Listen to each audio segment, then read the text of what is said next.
بسم اللہ الرحمن الرحیم۔ السلام علیکم۔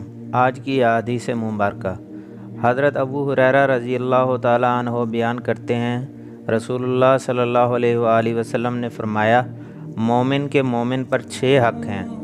جب وہ بیمار ہو جائے تو اس کی عیادت کرے، جب وہ فوت ہو جائے تو اس کے جنازے میں شریک ہو، جب وہ دعوت دے تو اسے قبول کرے، جب وہ اس سے ملاقات کرے تو اسے سلام کرے، جب اسے چھینک آئے اور الحمدللہ کہے تو وہ اسے یرحمک اللہ کہہ کر جواب دے، اور اس کی موجودگی اور غیر موجودگی میں اس کی خیر خواہی کرے۔